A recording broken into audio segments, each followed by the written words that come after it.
Ladies and gentlemen, welcome to the first ever FCW shoot. I am Kate alongside with Shy, and we are... How you feeling, Shy? How you feeling? I am better than you. Ladies and gentlemen, it's the Shy Guy. I'm wonderful. Beautiful day. You're better than people and you know it? You know it. I know it. Everybody knows it. Well, first off, I just want to start this off by just saying, fuck AEW. No, I'm just kidding. I'm not trying to start no beef with other companies, you know, even though, you know, some companies like to be petty and like to do just extra shit, but I'm not that type of person. I actually respect certain people up in there, and I really put a lot of emphasis on certain people up in there. But you know, it's a lot of stuff that's been happening with FCW, and just how it's just kind of been spread and brought into this COD community shit. Like, what do you think about that? Oof. In terms of just FCW and being brought into the community, I think it was a very good idea to bring into the COD community, especially how the COD community is changing. Things are not perfect, of course, and they will never be, but things are looking up, especially for comp in general.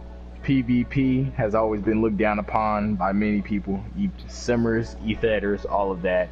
So it's a good thing that we're now shedding the light. We're having some artistic people to shed light on the competitive scene on Instagram and the rest of the COD community in general.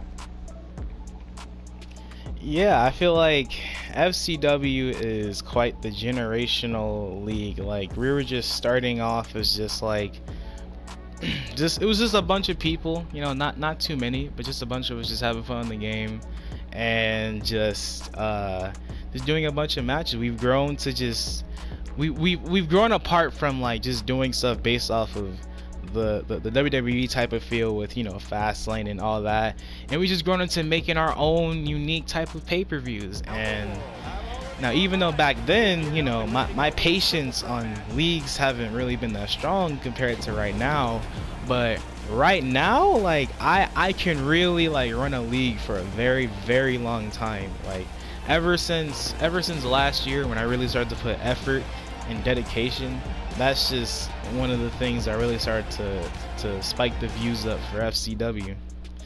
And that's the thing, like, the reason why FCW isn't as known is because I didn't really know that there was a community out there, and I just didn't really like try like that. Like you know, all the editing and stuff that you see on FCW today, I could have done that years ago, but I didn't know that many people cared about wrestling games like that, to the point where they gotta take things and drama outside of the game and just start bashing people on like the most random stuff, you know. BK, but anyways, like, this whole comedy stuff is just very entertaining to me.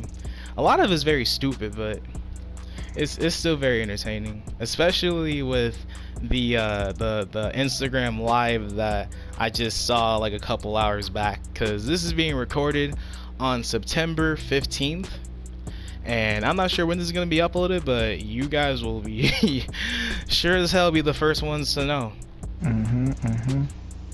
But yeah, I'm a firm believer of everything Kay has said. I've seen his league before, and I've seen the huge progress and improvements since then. I mean, at some point it was more of a league that was chill, calm, and had its days where it had a lot of activity opposed to some other. But now it seems like there's activity every day, every other day, so it's actually getting there to that level where it's a league to be a part of. It's a very entertaining league. As a matter of fact, I forgot to go ahead and tell you, I know some people who want to join FCW. You know, it's the clout shit. So when you're surrounded by greatness, you know, you're going to become greatness. And quite frankly, K has become greatness in this community. People want to be a part of what he got going on. So yeah, guys, check that out. It's the wave. Once they see a wave, they just they just go straight to it, you know? Something new. When I really just revamped this whole league to where, you know, especially when I dropped the draft videos, that was the biggest spike in FCW history. And then with the shows that I was putting out, you know, I feel like I did a fair amount of effort on each show. And then what the thing that really got me like laughing a lot was like just some of the things that I've been told has been said negatively about FCW, about how, you know, it's like they were clowning us for the views, the subs, and just all that lame shit, you know. And then Free For All dropped, and you know, I'm just getting people DMing me talking about some, ayo, I saw Free For All and I want to know if I can join. I've gotten that sentence at least like 8 or 9 times in the last 1 or 2 weeks. And then another thing, I'm not gonna say the name of this person, but you know, they like to say that our league is the Indies. And that really just like had me laughing, like, because yeah, they have their little community, you know. I know that AEW, they have their little community of, you know, their group of people, and that's fine. And I know they've been around for a while. Well, I don't know specifically, and I've seen a bunch of their shows, and all I have to say is that, you know, I respect the views, but the quality of the videos, I don't know. But to just call out, you know, leagues like mine, and you know, you told me about how they've called your league the Indies, I believe, right? Yep, that is correct. Yeah, and then, you know, some of them, when they saw Free For All, they were just shocked that they have seen any type of editing like that. And you know, now people just want to be a part of this FCW wave, this wave of just like a lot of production, just a lot of focus towards not just the matches, but you know, just outside of the matches, and you know, just really getting into like all the characters and things like that. Yep, in terms of AEW, they most definitely said something about OT3 being the Indies. It's most definitely a attack on our stuff, because usually when people say the Indies, I'm pretty sure the Indies is not supposed to be something that is attacking. Everybody just knows that they're Indies, but I've been there, and honestly, knowing that I have one of the biggest, most known leagues out there. Nah, I'm not going to say one of the. I am. You know what? I'ma just say, people are out here who say that OT3 is the biggest PvP company out there. I'm out here just tweaking because I'm sorry, guys. I'm over here creating a superstar at the same moment I'm speaking. But people most definitely say that we're the biggest, and we have the most followers, and we have the most, you know, we have the people who we got a bigger fan base than any other PvP league out there. So I really highly doubt that we are the Indies, and at this point FCW has proven themselves as not the Indies. They are not the Indies at this point in time. They most definitely have stepped up their game, and they are out here. I mean, they're being promoted and sponsored by the biggest league out here. So I mean, you know, AEW is not being sponsored by OT3. As a matter of fact, AEW had tried to make an amends. If I'm saying it wrong, is it amends, whatever. They've tried to extend a hand and make some offers and be nice to OT3 because of the past relationship we have had together. Overall, how does OT3 react towards it? Well, we're cordial with AEW. We don't really speak to them much. We try not to speak with them much because we kind of feel like there might be some pilgrim action going on. What is pilgrim action? That's basically white people, you know, with guns who like steal certain things from Indians, you know, the native people. So basically I say that we're the native people, and sometimes those white people kiss up to us and try to make us feel good, and then we give them something back in return and they run with it, and they never show some type of reimbursement for what they have taken. So we most definitely have a close eye on them. We're most definitely not friends with them. We're most definitely not in alliance with them. We keeping an eye on them. So yeah, that's that. Whew. Yeah, you know, I've I've had a light experience up in there. It was well, I'm not gonna say I didn't do much because I won a world title up in there, but you know, it's all good. You know, their league is their league, but I'm not gonna, you know, sit there and be petty and call them the Indies. I mean, the Showoff really went in and just said how they're the Indies and how FCW is the big leagues now, which me personally, I wouldn't take it that far, cause you know we're just starting. You know, I feel like once you know, a couple months down the line, once we get more popularity, I feel like then that argument could be settled, because I feel like it's way too early to just be like who has the best league out there, you know. But I still feel like, me personally, because I was, you know, told that, you know, when I first put up this show, Madison Square Garden, and someone was like, you know, this intro better be better than AEW's. And then I looked at that intro and I got very, very offended. I got very, very offended.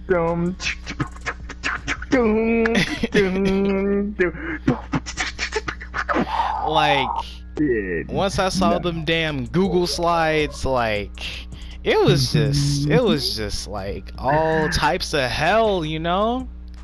Like, you see, it seems like we just went from trying to be nice as hell to fucking. I mean, it's not. You know they about to say some bullshit. You know they bad as hell right now. I mean, they already throwing shots at us, so I don't give a fuck.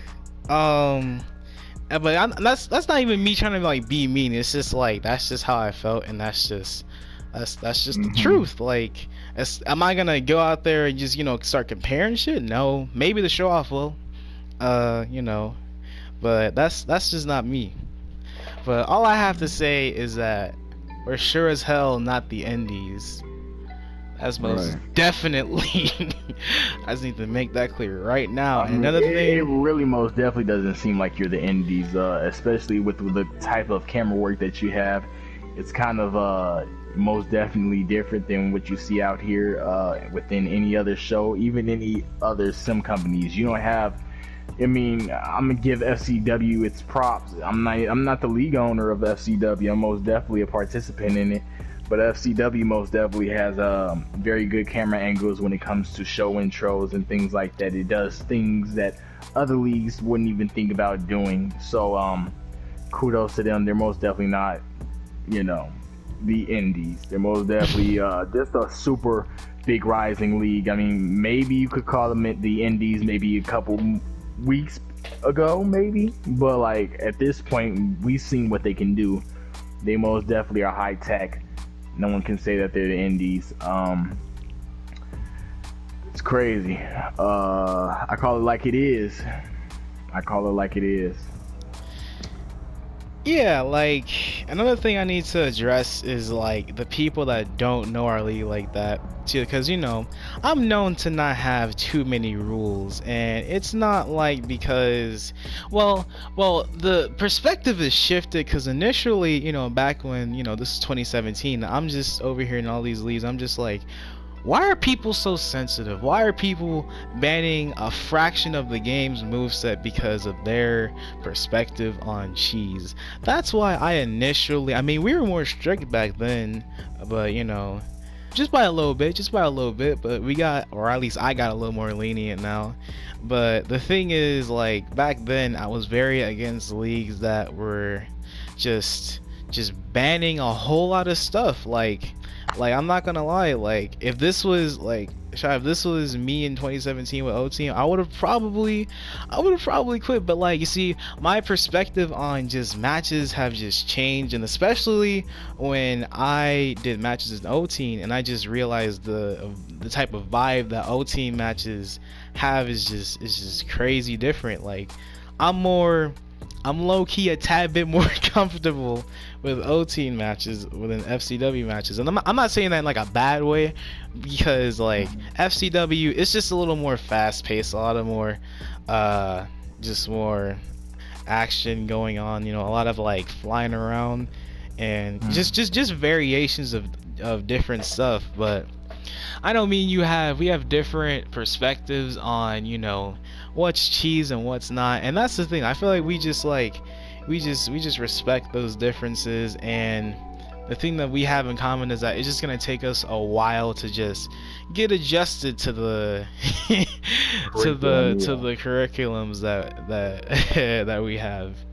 You know, like we haven't, well, I know I haven't been doing too much up in O-Team, because I feel like I just need to, like, you know, just take a little break from competition from a little bit, you know. Yeah, you do a lot of editing, so, you know, just readjust myself, you know, think about the plans that I want to do in O-Team. And I know you want to be in the tag division, you know, so you get more comfortable with the curriculum, because, you know, you have Quay as your tag partner, and you guys are doing this tag team qualifiers match at No Holds Barred, which I hope the pay-per-view does well. But the thing is, like, they like to look at us as a spammer or a spamming league, which is not the case at all, because that's the one thing that I really emphasize: just don't spam. And like, the most broken things you can think of is gonna be just banned in the league.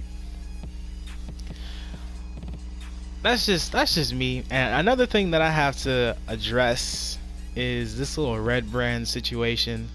Slaughter, and I'm not talking about well, I'm going to talk about Smoke and Millionaire, but not the way that you think I'm going to talk about Smoke and Millionaire, but just the fact that whenever I bring up the red brand, everyone just always loves to be like, oh, it has Smoke and Millionaire up in there, like, I don't want to deal with that.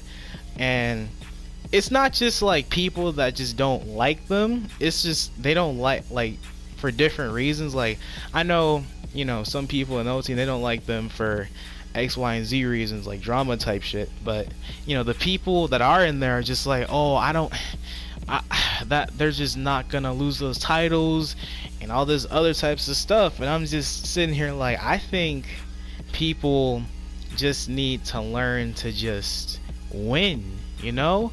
Like, if you don't want them to be champions so bad, then just take the titles off them.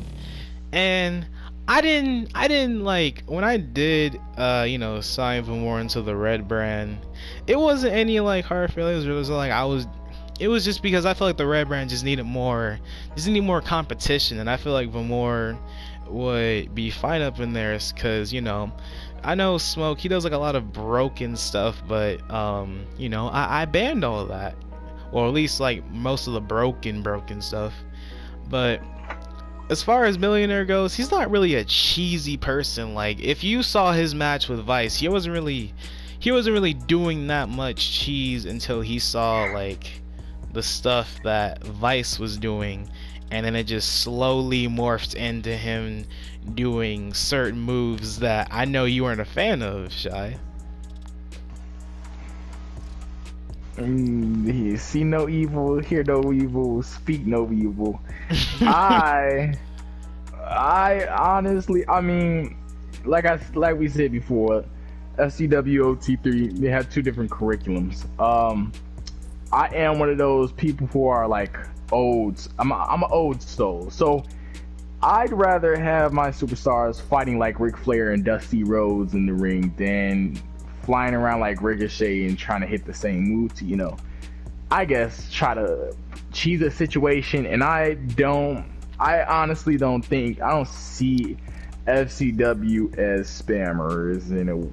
I don't see them as spammers. I do see them as guys who would take a victory in a wild way, of course. And I do know that there are some very, very cheesy guys like Smoke and Huncho, which got them such a bad reputation. The thing about Huncho is he's not really famous around anywhere. The only reason why he's actually known out here is because he's cheesed people in the past. Not even just cheesed people, but he most definitely was a spammer back in the day. So, and when I mean spammer, I actually mean spammer, like neck breaker eights and leg sweeps galore, you know. So when he hops into a league like FCW, of course, it's more of like, oh, well, I know how to cheese the situation all the time. It's going to happen. So that's the only reason why Smoke is known like that. I mean, if he actually played the O-Team way, like a lot of other guys have, many guys who, you know, like, let me give you an example. There's a guy named JSJ. Everybody probably knows JSJ. Not really, he's not famous at all, but he's known for the same reason Huncho's known. JSJ used to be a spammer. JSJ ended up being just a cheeser after a while, just like Huncho, you know. But then JSJ ran into a league called O-Team Wrestling, and then that's when he became the guy who got his ass beat every match. So yes, there are different curriculums, there's different ways of playing. The reason why I have the curriculum that I have in O-Team is for people to know how to use their moveset, use every move in the game. I mean, it's clear that people like to use Leo Rush and Ricochet moves to cheese the stuff, but I want to see someone with talent. I want to see somebody who can actually walk into a wrestling match with a Dusty Rhodes moveset and whip somebody's damn ass, majors and all. I mean, some people are scared as fuck when it comes to majors. Like, they're not going to put a majorable move on their character because they feel like it's gonna fuck them up. So they use these quick ass moves like a team kick combo or anything. But me, I'm a guy who doesn't give a damn. You should know how to hit a move when you need it. Like, if I see a guy has 2 reversals and I want him to use them 2 things, so I'm gonna hit him with a major. Like, it's all about a smart thing. It's a play-by-play thing. You gotta think on your feet. Some people, they know if they reverse this move, and all I gotta do is hold square, and it's gonna knock them right back down. So I don't even gotta use the analog stick. I don't even gotta use any type of form of defense or offense, you know. I'm one of those guys who like to play smart and not cheese. I mean, there's a difference between spamming and playing cheese, and I would not call FCW spammers at all. But what I would say is there are certain ways people can cheese the game, and what I've seen from Vice Boy and Huncho's match was there was cheese. I mean, you can see Huncho clearly try to hit 3 kicks in a row. It didn't really matter if they were the same or not, but they worked in the same way. They were very quick. He'll try to enseguri, he'll try a spinning back kick or something like that, and you can just keep seeing the dude miss and miss and miss, and he hits it. He just keeps going till he hits it. And honestly, Huncho had a big problem with Vice. And I heard Huncho got into it with Shane King, BK. And he said that BK did horrible in the show because he drawed with Butter Slug. And honestly, I kind of feel a certain type of way because Vice Boy went the distance with Huncho. I mean, it didn't matter if Huncho stood on top of the top rope and taunted real quick, you know, just laid on the ropes like a Showoff that he is. Vice still got him onto red, like clear, straight up red. Like, the matchup it could have went either way. Vice Boy just made a couple of mistakes, you know. If Vice didn't make those mistakes, Vice could have actually been champion. And what has Vice done when he's been in O-Team? Vice was a jobber. So that just goes to show certain things about curriculum and Huncho. Let me tell you one thing. A lot of people could tell you as well. If Huncho stepped foot in an O-Team ring and fought, I guess let's just say we made a Mortal Kombat tournament for him, you know, to see who he can run through. I bet you he's not gonna pass 4 people. He's not. He's not. He might just actually end up losing to or somebody like Orbit. You know, Orbit's not really a guy who's like super hard to beat, but he is most definitely a guy who's a good talent, and he knows how to work his way around, you know, burning somebody or being cheesy or cheap. You know, it's all about that. It's all about noticing if you're really good or not. I mean, Huncho speaks a big game, but you know, I don't see it. I'm sorry, I don't see it. I don't think Huncho's a good competitor. I don't think Smoke is. Well, in my opinion, I feel like Smoke's a different story. But for me, like, I see what you mean when it comes to, like, you know, the types of move sets that people would like to use in a game, like a typical type of thing. Like, you mentioned how Millionaire used to be a spammer, or like that, and Smoke used to being a spammer, and I think Quay, Yeah. you told me how he used to be a spammer, right? And for me, that was never the case with me. You know, I fought spammers, but I've won them, or I've beaten most of them with just my own skill. And the story for me for using fast moves is because of, this is like a long time ago. It was like a storyline type of thing with this universe mode. This was before leagues was really a thing for me to get into. You know, it was just me and Miles in universe mode, and a few other, I think 2 CPUs, and he beat me in these like multiple 1v1s, and like it really ticked me off that day. And so ever since then, I feel like that was when my character Sonic Man just shifted into these really like fast like move sets, because the pay-per-view that we were doing was a Fatal 4 Falls Count Anywhere, and the moves that I was like using back then, I would think, what if he's pinning someone and I'm doing this move? What if he's tapping someone out and I'm doing like this 50 German suplex combo? Like, that's one of the reasons why I had shifted my moveset to more like fast type of things. But I didn't really know cheese was really existent. I didn't know too much about how toxic certain moves could be. You know, because I really didn't play online like that at the time. So that's why I just kind of use these like fast moves that you see today. But as far as O Team, I feel like I'm way more flexible as far as like, you know, dealing with like things outside of the ordinary for me.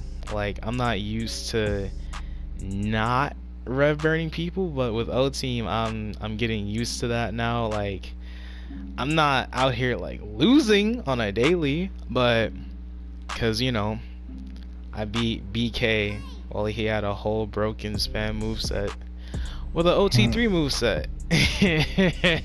So like, that just really like just shows, like, you know, that I can really do matches under OT3 rules. Now, as far as I just want to say this one thing about like Quake, because you said how he used to be a spammer and stuff.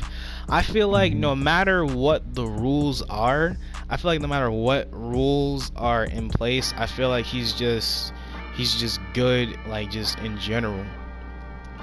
He's just a good overall competitor in general. Like, it doesn't really matter what rules, or, you know, you can't just be like, if like you can't beat me without so and so's moveset. Like, I feel like you can give him the most generic moveset ever made, and he would still like yellow bar or green bar someone.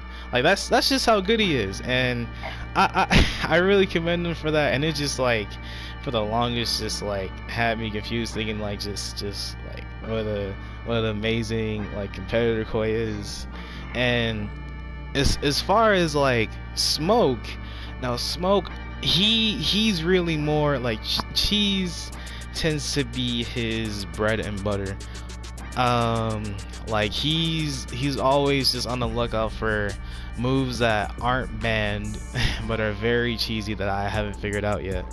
and that I would ban anyways.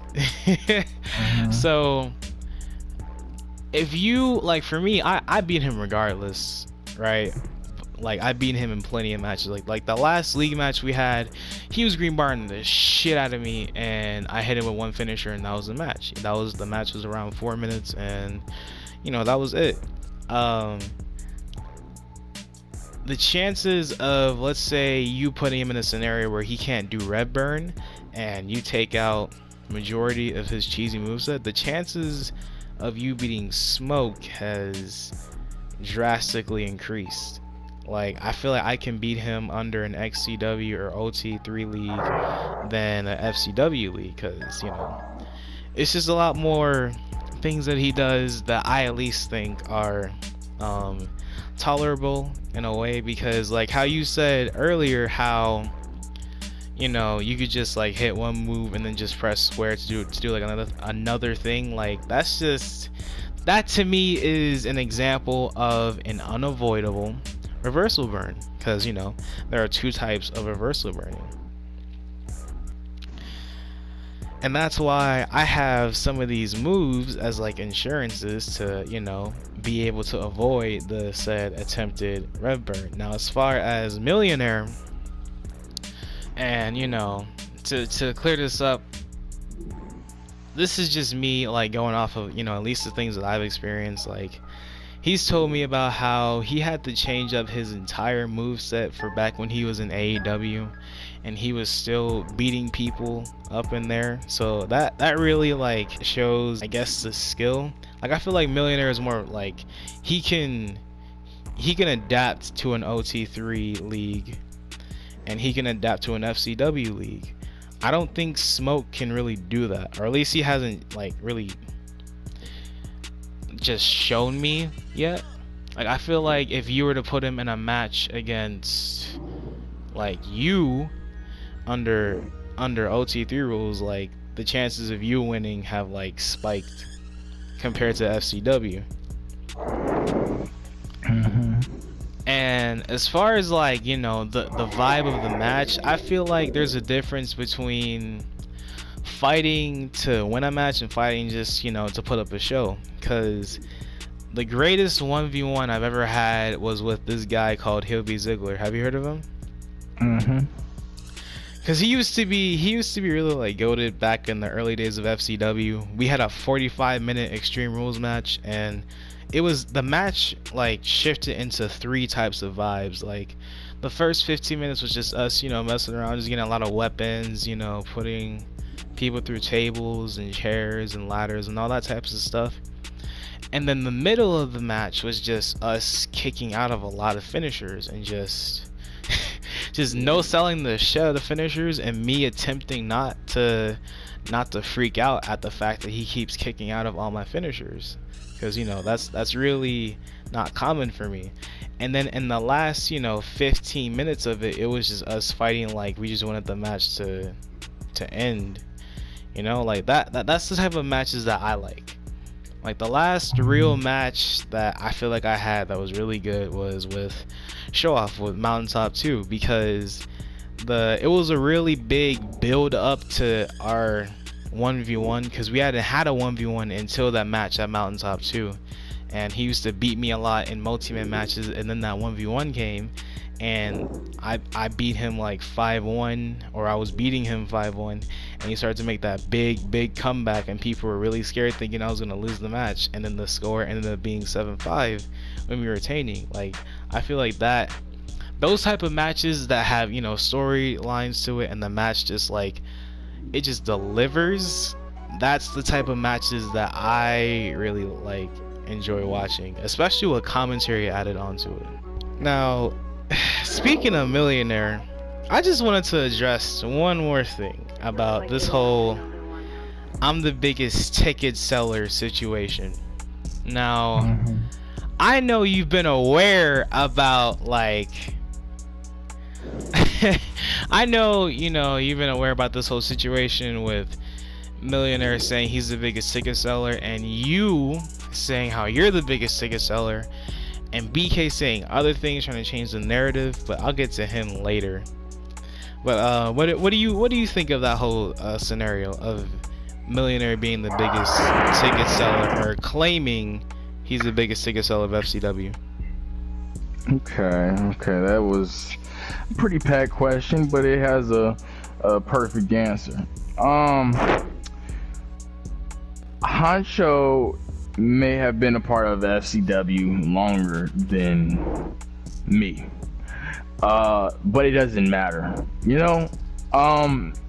Over the course of a couple of months, which has only been a couple of months, I believe I made my character Slug in April. I believe it was March or April, and I didn't make an Instagram right after I made him. Slug was something that I made within due time. You know, the first time I made Slug, he wasn't looking the way that he looks now. Slug had tats on his face. Slug had tattoos on his body, like his chest is everywhere. He was a big old slug. I mean, he had a crazy ass gear and everything. But it wasn't until I actually started developing my character, I actually made a call Instagram for him. And I actually just was able to incorporate my own type of feel, what I feel during matches. I'm a hype dude, you know. When I hit a move, I want to scream my shit out to the top of the mountains. Like, I'm very entertaining like that, and ever since I just took off with that.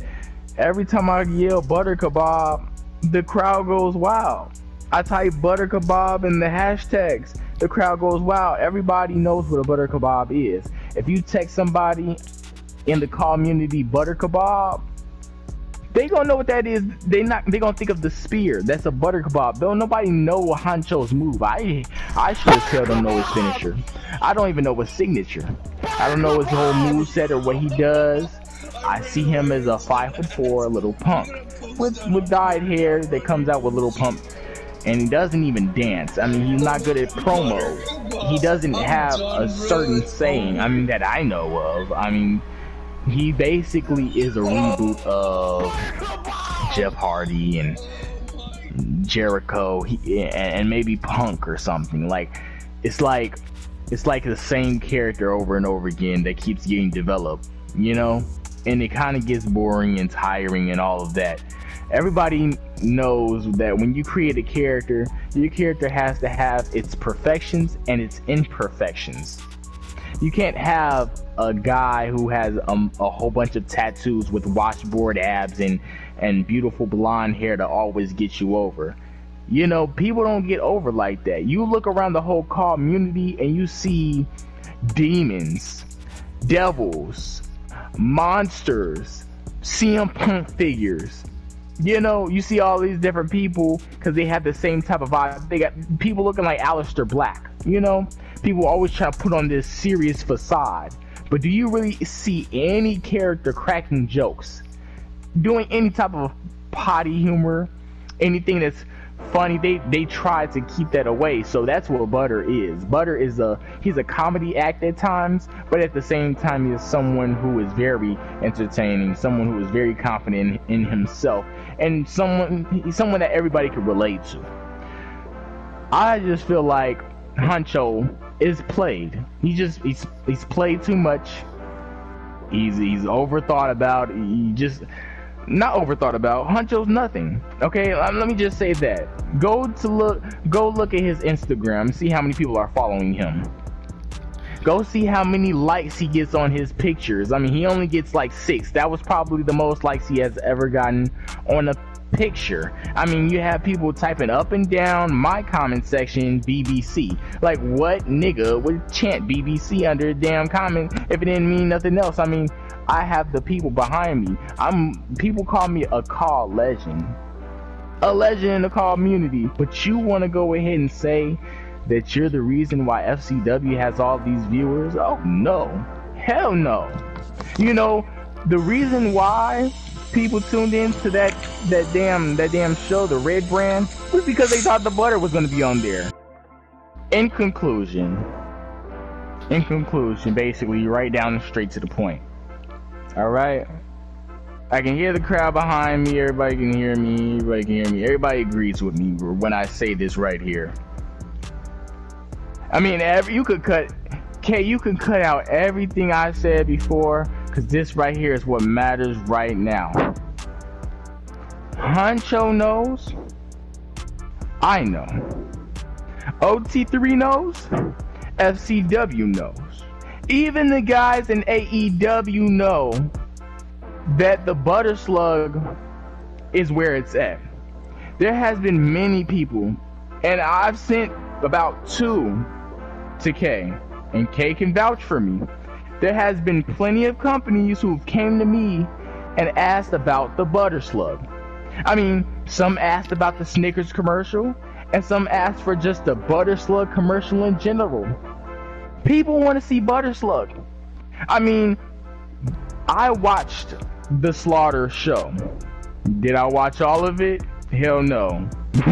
I zoomed past to see the commercials and the advertisements put in place because everybody else pretty much didn't matter.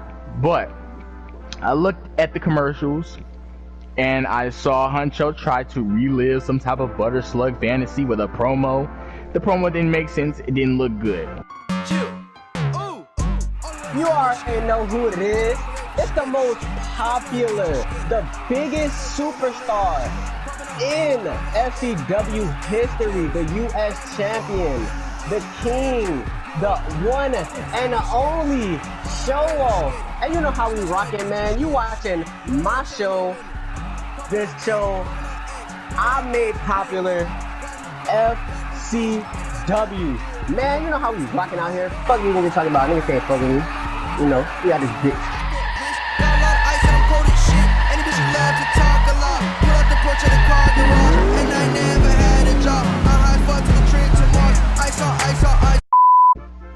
If you put HunchoMillionair, aka what's his name? Godspeed. That's what I'm gonna say. Godspeed and Butter Slug. Who's better? That's not even a question, is it? Butter Slug is way better than Godspeed. Like I said before, what the fuck is a Godspeed? I don't know. At the end of the day, like I said in conclusion, Butter Slug has way more followers on Instagram. Butter Slug has way more comments on his posts. Way more likes on his posts. I mean, if Huncho's in his character and saying that he's the man who's built this company or is the best in this company or really brought up the popularity in this company, if that was in character, okay, fine. But you can't lie to the rest of the community and say that you're the reason why FCW is at its heights.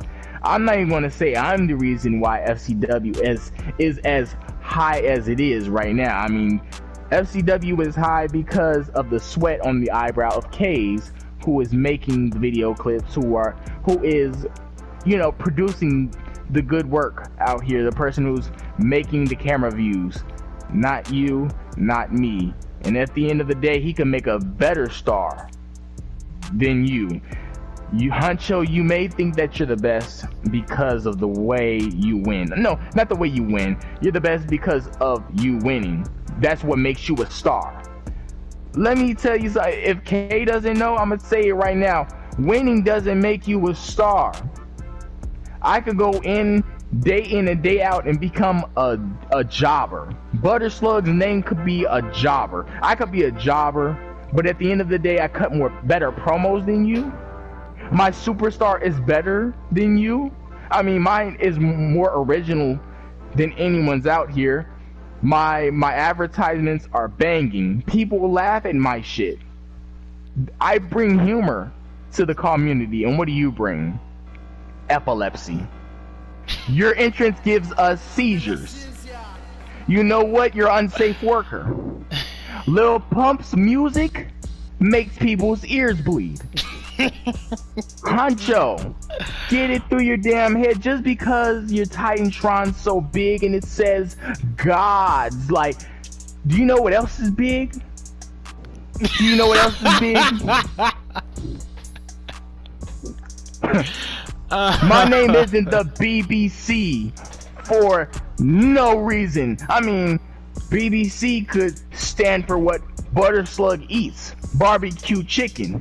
BBC could stand for what's in the Butter Slug's pants, a big black cock. But most of all, the Butter Slug, BBC, means you're stepping one-on-one with the big lone chaperone.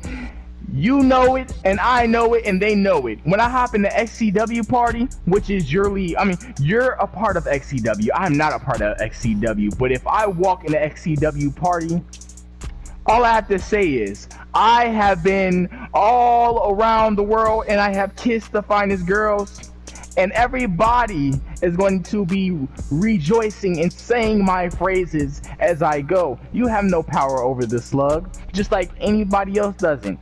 I mean, I'm sorry, Kay, I'm out here just taking the whole floor. I'm just speaking the mind. But if you really think for a goddamn second that you are better than the Slug and you have a bigger fan base and you get the people teed, come on.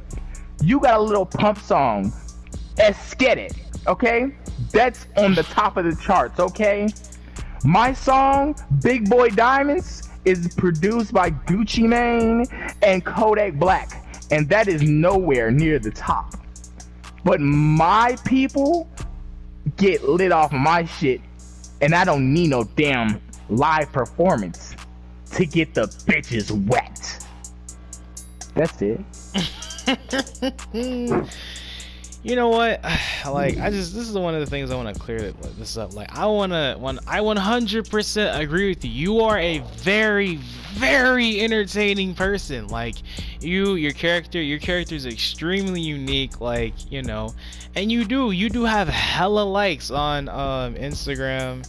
People really do like all those commercials that you are in. You know, you like the Snickers commercial that really kind of blew up in the community, and I respect that a lot. Like, because I really enjoy making that commercial. And you know what, as far as, like, you know, the community in general, I feel like you are the most popular superstar in the community. And that's just it. Because, you know, I don't want people to think that I'm just defending like one person or the other. Like, I'm just a very neutral person with this. Like, when it comes to like who's the biggest star, like, you know, of course I do all of the editing and all that, and I know I be making that show look extra special. I'm aware, like, you know, I don't necessarily think that the views come off of just because of me. Like, I feel like it's a collective effort, you know, like I've been saying, like the OT3, you know, I know you guys have also, you know, been checking out that free for all pay-per-view specifically, and, you know, to see Butter Slug, there's a lot of different fan bases just all in like one thing, you know what I mean? Mm-hmm. A lot of people came to see your match. When I put in the vote, like, I think it was like 87% said Butter Slug and like 10% said Shane King. And then as far as what the Showoff, what Millionaire is talking about, as far as, like, you know, being the top star in FCW, things like that, I mean, I don't know. Like, I don't want to just sit here and be like, because BK, he wants to change the narrative and to think that Millionaire is taking credit for everything that I do, thinking that, like, saying that, like, he claims that Millionaire is thinking that this is his league, yada yada yada, just things like that. And I know it's like not true at all. Like, we've spoken about this, and, you know, he knows that I'm the one that, like, does all the edits and things like that, and he knows at the end of the day, like, I'm one of the major reasons that, like, the show got that many views. Because if I did the effort that I did back when FCW first started, like, it wouldn't have gotten that many views. You know, people would just look at that show and be like, oh, this show's kind of boring, like that type of feel. But they would still check, you know, but the Butter Slug and the Showoff, but they wouldn't leave impressed. They would leave off of like, well, at least I got to see Butter Slug and the Showoff. Because as far as I'm concerned, as well as Koi, I feel like you three are the top stars, along with, well, actually no, fuck that. I think you three are the top stars in FCW. But you want to know the difference between me and those two other guys? What's the difference? You want to know? You see, Jaden Sparks is my boy. Love Jaden Sparks to death. But Jaden Sparks is known for whipping someone's ass. He's known for winning. That's what he's known for. He's basically Chris Benoit. He's basically one of those guys who don't do a lot of talking. He whips your ass, and that's just that. And he's at the top of the mountain because he's a champion. Honcho, he's at the top of the mountain because he's a champion, not because he can fight, but because he's a champion. But look at me. Do I have a championship? Nah. What makes me so special to the fact that I don't have a championship, but I'm still one of the headliners in here? Because you don't need to have a championship to have some type of significance in the league. You could be a jobber, like I said, lose every match every night. But if you have the people standing on their feet every time you cut a damn promo, every time they see your face, your fucking fat face on a damn commercial, they're gonna go wild. That's the difference between me and any other competitor in here. I don't need to raise a finger. I don't need to fight anybody or whip anybody's ass. And I don't have to nutter butter bomb a nigga or butter kebab a nigga to get a crowd reaction. I'm not a champion. I'm not an intercontinental champion. I'm not a hardcore champion. I'm not a US champion. And I'm sure as hell not the world champion. I'm not a champion at all in FCW, but I get the viewers. Ain't that crazy? I mean, that's a real good understatement, ain't it? I mean, that's what separates me from those two guys, right? Yeah, but you know, that's the thing. Like, that's the reason that, you know, people are so attached to the Butter Slug character. The reason why Millionaire feels like he's the biggest ticket seller in FCW is the fact that, you know, a lot of people, well, you know, he does a lot of promotions, and, you know, they come to see his matches, specifically his entrance for the pay-per-view, that, you know, that little pump entrance. And as far as, you know, numbers go for that pay-per-view, like, this isn't even like me, you know, trying to dick ride, quote unquote, but it's like when the premiere was on, and, you know, well, when you did your match with BK, you guys had around 10, maybe 12 people watching that when it was premiering. When it was like, after it was uploaded, not too many people was watching it. And, you know, not saying that like the match was, you know, like, the match was good. The match was really good. Not too much of a fan of the ending, the fact that you guys drawed, but it was a pretty good match. The only thing that was wrong with it was the fact that there was no commentary and there was no audio. And and with Millionaire, when it was premiering, it was at 15 people watching just to, you know, just see him do his match. And his match is the most, or that match he did with Vice was the most viewed match on that card. And as far as this little rating show thing that we just did these last few days, you know, when Fight Night dropped and when Slaughter dropped, like, VK was making sure that nobody watched Slaughter. And sure, you know, he can say, oh, the people went just to see Vamora's commercial. Like, that wouldn't make sense if, like, you told them not to watch it. So, and clearly, you know, because he sent that video to a lot of people, and they had this specific timestamp just to see his matchup.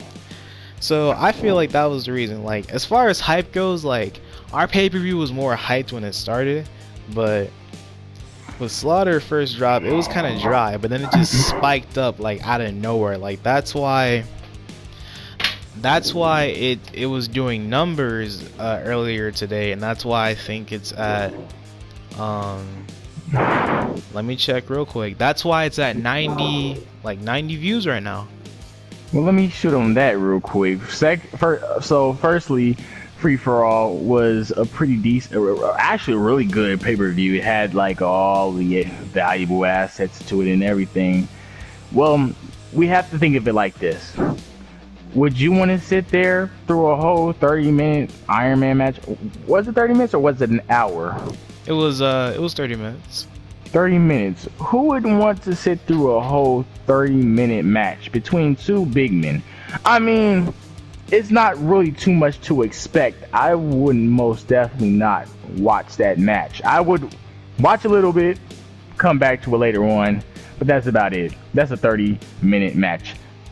I didn't even want to play in that 30-minute match, so I don't see anybody else really wanting to watch that at that certain point in time. And since it was such a long match, it was kind of hard to add some commentary into it or even some sound effects. That'll be a hassle.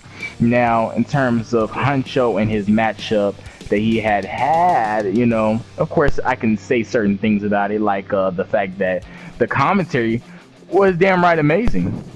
I mean, yeah, I guess I'm guilty as charged for making that match better than what it originally was. I mean, without our commentary, people probably wouldn't have said, hey, tune into this match, bro. This shit is funny as fuck. Then he gets 15 views. I mean, that wasn't Huncho's doing. That was good old Shy just being an entertaining person, because, like I said, the Shy Guy personality intertwines with the Butter Slug personality. So he got a little bit of the entertainment, you know, in his match. I mean, everybody loved me calling Huncho a piece of shit. You know how many people hate Huncho? You know how many people love to see a Huncho get, like, dragged like that? I mean, who wouldn't want to tune into that? So Huncho probably wants to take some credit for the matchup, saying that the matchup was amazing. No, honestly, the match wasn't amazing. The commentary was amazing. That's what made people laugh. That's what made people entertained. I mean, that, honestly, if we want to really talk about it, Huncho and Vice's matchup wasn't more entertaining than Shane King and Butter Slug. It was just the fact that the commentary was just bumping. I mean, there was so much passion with it. I mean, that was that. And what was I going to go to? I was going to jump to Slaughter. I mean, that's a perfect explanation too. Huncho sent it to all his LGBT community, well, LGBTQ community, you know, his cheerleaders spread the word about it, and then he probably sent it around his household, like his mother, his father, his brother, his sister, his dog. You know, the dog is the biggest tweeter. So, that's how he got his views. Now, honestly, yes, I sent my shit around, of course. I sent my shit to the OT3 chat, the NOW chat, the MECW chat, which probably has approximately like 20 people in each chat. But this dude sent it to the whole world.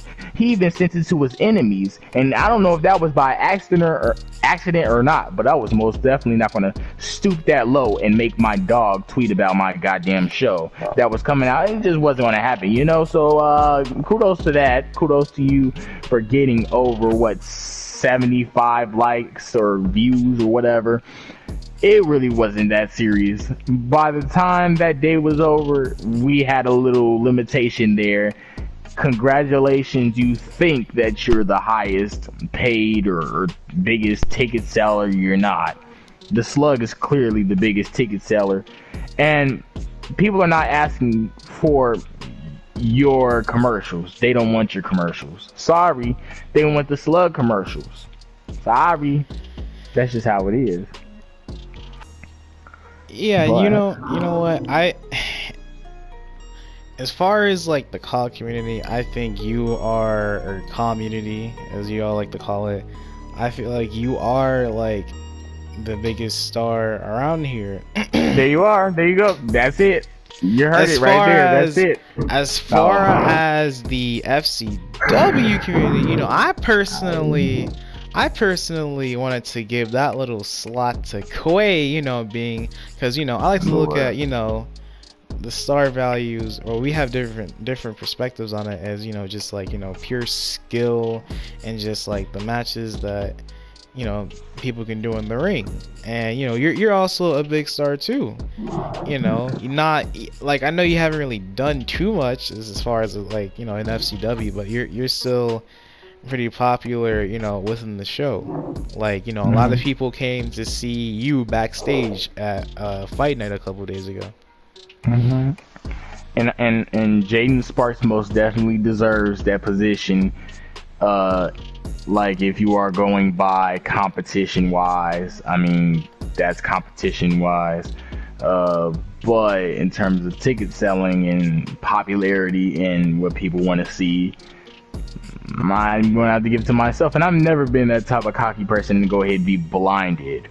But I always known the truth. So I wasn't going to say if I'm the most popular if I wasn't. When I had my Yosef character, Raja Yosef, he wasn't the most popular. I mean, he was a dictator. People hated him because he jumped people all the time and he spoke in Russian, Piego Yoko, you know, shit like that. You know, he was most definitely not the highest ticket seller, no. But Butterslug has something going for itself, you know. People love this. Did you see Butterslug's bikini photos with the title wrapped around his BBC? Do you know that people were calling me a Snickers bar? A giant king-size Snickers bar. People wanted a piece of the Slug. I mean, yes, they belong to the LGBTQ community. I mean, I didn't like the comment, of course, but people really want to see stuff like that. No one is comfortable enough to do something like that. Huncho's not going to do something like that because he's too scared of his masculinity. He is not comfortable with his sexuality. I mean, it is what it is. I mean, you gotta be comfortable in this business. I mean, like, you gotta take risks. People love to see Butterslug in a Kit Kat outfit, a Snickers outfit, a Hershey outfit, a Nutter Butter outfit, a McDonald's outfit. I mean, I can do all of that and still keep up with my heel shit. I walk up to people's houses and beat people's ass, and I Nutter Butter bomb them by the lake. No one else is doing that type of stuff. No one else is thinking about that type of stuff. I'm the most innovative out here. I bring the ticket sales, but hey, it is what it is. Yeah, like I totally agree with that. I feel like, you know, you also did a butter kabam to 6ix9ine and Abraham Lincoln on the show. And that's just like, yo, this is the Big Bone Chaperone, and you're watching FCW. Watch out, watch out, watch out, watch out! Butter kabam! You know, people really came during that show just to see Butterslug. And the show before that, you know, you were in the main event, you know. It was me, you, and BK in that triple threat. To where, you know, for the whole free-for-all world title #1 contender. And, you know, I was really hyped to see you Butter Kebab BK. Like, that was really fire. I was like, you know, I was gonna let Shy do the honors, you know, Butter Kebab. And yeah, and like that Slaughter, you know, show, it ended in a tag match. It was a decent tag match. It was a decent tag match. There. Yeah, you had Keith and RT going against Smoke and Honcho. I mean, in my head, I already knew who was gonna win, of course, but it most definitely was. I don't know why Smoke and Honcho let them get 1 point, because they shouldn't have got any point at all. Because honestly, I fought both guys, and the only thing RT's good at is killing dogs. But That's neither near or there. I don't know what Keith is known for. Well, I know that he's known for getting his ass beat by Butter, but it's about the kids. All I know is the match, the whole pay-per-view or show ended in a tag team match. There were no tag titles being put on the line, no nothing. It was just, you know, the random guys, you know, getting thrown in a matchup with them, and it was funny to see that RT was also at the Blue Brand show as well. And I believe he was with the Party Boy, wasn't he? Yes. So, to my understanding, I mean, it is a group effort, right? It's not just the Butter, Slug, and Honcho who's bringing in viewers, but you also have the Blue Brand over there with the Red Brand. So the Red Brand is getting some type of popularity from the Blue Brand, which is, you know, I don't know, something with it. But those all could be different reasons why the Red Brand most definitely got viewers that it's gotten. Most definitely something to think about. But that's that. That's a genuine like perspective. Like, and one more thing that I would like to clear up about one very autistic person. Now, I don't mean to disrespect this person's name, but I am going to anyway. His name is BK. He likes to claim that, you know, I like to, you know, like how I was dick riding him throughout that match when I was commentating for the Showoff versus Vice. And I feel like, you know, I've said to him multiple times that was just trolls, and that was just, you know, for the video. You know, I always troll and say like how, you know, the Showoff's the greatest blah blah blah of all time. And it's just like, I don't know if he forgot like how many times I've beaten the Showoff. Like, I've beaten him so many times. Like I've beaten him so many times. Like, he's not even like, or at least for me, he's not that hard to beat. But I say it for trolls, and you know, he like with his character, you know, being the Showoff, like he likes to just brag a lot and just say, and he just has that confidence at least about how he's that damn good in the ring. And that's what I feel like he's expressing a lot with this show, you know. And I feel like that's what people kind of like get mixed up, you know. That's why it kind of sounded very controversial, because I knew he was just saying that, you know, like because he's the Showoff, and you know, he really just, you know, that's just him. I'm not gonna shut that down. I'm not gonna shut you down. But the thing that I feel like BK really needs to realize is that I'm not on anyone's side with this, you know? Because if I really wanted to be on if I really wanted to put out an answer, I can say I'm the biggest ticket seller, because I edit all this shit. But that's not the point. We're speaking more on like character. We're speaking, yeah, like as far as character wise though,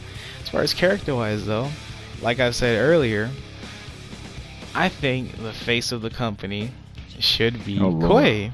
But you know, like, so, I feel like it seems like they're two different questions. It's like you answered that question, but you left the question. So basically, the question was, who is the biggest ticket seller? The person who brings in the most viewers. The person. Hold on. Quay should be the top of the business. He should be the face of the company. Oh, I really did go a little off topic. Who do I think is the biggest ticket seller? Okay, this is gonna be part opinion, part facts, but the only reason I'm doing this is because, you know, we're talking about just FCW and FCW only. Okay, FCW only, not the COD community, only. not XCW, not AEW, FCW. I think the biggest ticket seller, and this is zero hard feelings, it has to be like the Showoff, because like, you know, I know a lot of people come to like really like, you know, see you in your matches and things like that, but it's just like I'm over here looking at this Slaughter show and it wasn't really popping like that until, you know, I look back at the screen 10 seconds later, and you know, 18 views shot up to like 90 views. Like, I know there's no way he can just spam people that quickly. And you know, a lot of people, I don't even have to go to the statistics, a lot of people came just to see that match. And I know a lot of the O team people came to see Vamor's commercial, which is fine, you know. I feel like personally, I think both shows did good, but DK's gonna he's gonna have a panic attack when he hears this bullshit. I don't care. I don't give a fuck. This is not me doing defending. This is just me saying simple facts because of the numbers that I've seen up in FCW, of course, and you know, the question of, you know, what was the most popular matchup, and the matches that he was involved in, because he was involved in 3.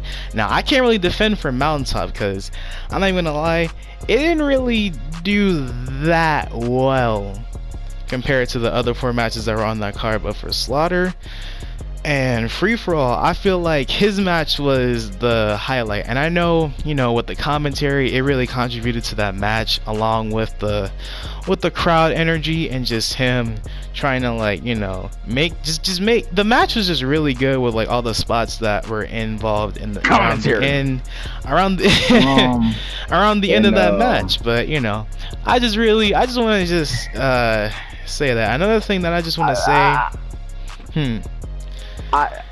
I respect the decision, and I feel like everybody should have their opinion, most definitely. That's why I was trying to get it out of you so badly, because I felt like you really felt like he was the biggest ticket seller. You just trying to keep the stuff in, but it's not. Don't think that being biased is a bad thing. It's not a bad thing, and if you feel a certain way, don't hold it in. I mean, I most definitely tell people all the time who the hell my favorite is, or who I think is the guy. Like, I mean, everybody got to understand life isn't fair. So who cares if you like somebody better than another person? It is what it is. But what I was gonna say was, well, what the fuck was, but I'm not the top thing of. Let me just say this: Free For All. The biggest part was the commercial. Better. The commercial was better than the matchup itself. Yeah, that's what I told him, and it's not me being biased. It's me. The Snickers. It's commercial with Butter Slug. I just want to say. Yeah, that was the biggest part of the show. The Free For All show. Yeah, not his match. Yeah, now like, I don't know if you had a time frame on that, or if you labeled. I can literally send you the screenshots right now of what was the biggest. Because you know, when I say this, I don't, because I have like, it's not me being biased by saying the Showoff is, like, you know, the biggest ticket seller. It's me looking at these matches and looking at how many people watch a certain match, and I'm seeing your match and I'm seeing Millionaire's match, and I'm just like, okay, how am I gonna just ignore this? Like, like, you know what I mean? How am I just gonna just ignore that his match just had just more people watching? You know, I'm not saying his match was the most people who were watching the commercial. I'm not saying his match alone was better than the whole show. I know a lot of people really love that Snickers commercial that me and you did. You know, I really loved that commercial. And I'm glad that, you know, a lot of people liked it too. I'm not a fan of how people are trying to take my commercial, especially take his match. Especially from leagues that like to call my shit indies. But you know, that's just. This commercial was goated. That's just you know, my whole 5 seconds of saying butter kebab was better than his whole match. So Yeah, I don't know. I mean, Well, that's one thing is. that I just noticed too. Like that's true. That is very, very true. I couldn't scream butter kebab in me and Shane King's match. I couldn't scream nutter butter bomb in me and Shane King's match. But he had beautiful commentary coming out the damn mouth of the Shy Guy. I mean, that's what got his match viewed. But anyway, I understand. But Yeah, like one thing that I just don't understand about VK is that like, and this is, I'm not taking this too outside of the game, but just the way he acts is like he doesn't act his age. Like he's more of like that crying child in the car. And I know he's been a little bit difficult for you sometimes up in the O-Team league, especially with that whole world title situation where he chose to have a busted OMG, and then when you reversed it, he lost the damn match, and then he had a temper tantrum. I believe he had a temper tantrum when I allegedly broke a rule. And here's the thing, Shy. When I was told that I got disqualified because I did that one wrong move, I'm not gonna lie, I was pretty salty about it, but not necessarily because I lost the match, because I know BK was gonna flex over the fact that he beat me in a 1v1 via disqualification and act like he actually did something to me in that match, because he knows damn well I greenbarred him. Everyone in O-Team knows damn well I greenbarred him. And then when we did a whole nother match, like I think it was like a week or some later, I greenbarred him again when he used a spam moveset. And that's the most brain dead thing to me. How the hell are you gonna have broken moves on your character and still not only just lose the match, but just get fully greenbarred? That makes no fucking sense to me. And that's like one of the things that really just ticked me off, and that's why I did all those memes about him, because BK is a fucking retard. He is a full-blown brain dead idiot that really thinks he's good at the game, and he'll talk shit to anybody and throw in like a random excuse for whatever he lost. Oh, I was choking on air. Oh, I lagged out. Oh, my controller was having asthma, or some stupid ass shit like that. That's the one thing that really pissed me off, because BK always has either an excuse, or when he's losing an argument, he'll bring up 50 people to change up the subject. Because if it's a jobber like Kilo or Dude Bro, then he'll say something like, oh, you're shit, and he'll just say that over and over and over again. But if it's someone that he knows he can't beat, like me, Smoke, Millionaire, Quay, then he'll bring up other incidents that he did with other people, saying, oh, I beat this person, or I beat this person. Like, that type of mentality makes zero sense to me, because that has nothing to do with the person that you're talking shit to. I'm not any of these people that BK beat. He's just all talk. Like, he wants to claim that he's just good at the game when he's really not. The only thing he's accomplished is beating a series of jobbers, and he wants to try to talk to me like I'm some of these jobbers that he's been talking to. Like, I'm not Kilo, I'm not Dude Bro, I'm not Iman, I'm not Miles, I'm not Jason. They all jobbers. I'm not yup. I'm not any of these people, and I say that and I don't mean that with too much disrespect, but just, Too much disrespect. I'm just saying, like, you don't even want to get me started on Iman, like. Yeah, I wouldn't even say about Iman. Apparently, I don't know. Apparently, his career kind of died after that pre-show match, which is kind of tough. Not too many people that I know of have lost to Andy, 3 times in a row.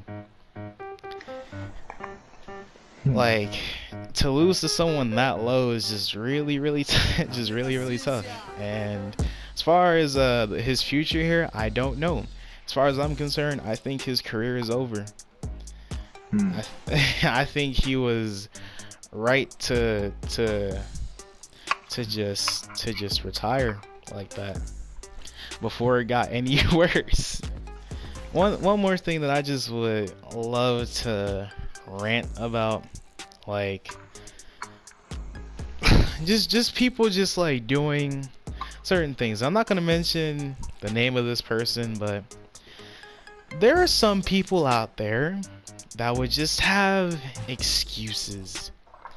And that's what BK and this other person have in common. You know? One of them like to use a bunch of excuses within the lines of, oh, he was spamming. Oh, he broke this rule. I couldn't, my screen lagged. You lag pinned me. I lagged out. Blah, blah, blah. And like, speaking of I lagged out, like, the fact that he lied like that on camera just really like I lost a lot of brain cells just watching him say that on stream. But you know, another person, you know, he likes to use the excuses in terms of, you know, my TV was a different size. I needed to warm up. I didn't have my 48-hour training session, and you know, that type of thing. Like, I don't really get like why you would have to train that much to fight a jobber. Like, I feel like you should just do the match and just, like, you know what I mean, like, just get it over with. Like that's just a tiny little rant that I just wanted to really put in there, because I feel like a lot of people are just scared. I feel like a lot of people out there. Too. What's your tiny little rant? Huncho, this one goes out for you. The difference between me and you, Huncho, is you need video digital content to make a name for yourself.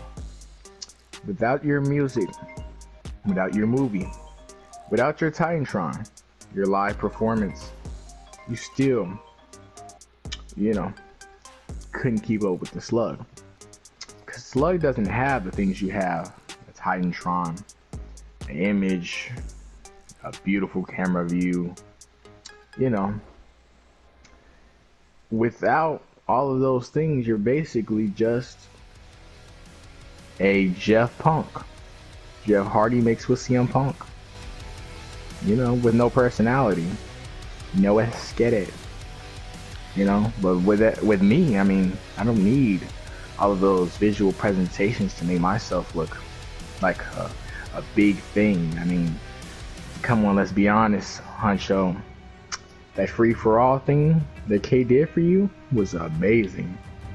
I mean, he hyped you up more than you could ever hype yourself up. You know, and I came out with a Vader mask, and I still had people chanting B, B, C, B, B, C, B, B, C, and so on. That's it. That was all. One more topic that I would just like to discuss about real quick is, you know, I know you've been going through like a lot of, you know, just little teeny tiny dramas. I just wanted to get more insight of like just the thoughts that you have on certain people. Like what is your history with RT, Bullet, and a very quote unquote, and I really put quote unquote with this, autistic person that I'm known of. His name is Looney. What is your history with them? Okay, well, I guess I'll start with RT first, since he was brought up first. Well, RT was a young little boy, you know, someone who was just looking for a league to join. You know, he had these two other guys that was with him as well. One was named RT Mars, and the other one was named RT Shade. They were a trio tag team, and they all had this demon gimmick. Yeah, they had a demon gimmick. So, basically they would all fight around and basically spam super kicks the whole time. Out of all these different guys, I've seen something special in this RT Demon Walker. He was very active. He was the most active member in that team. I believe their team was called the RDC. I'm not sure.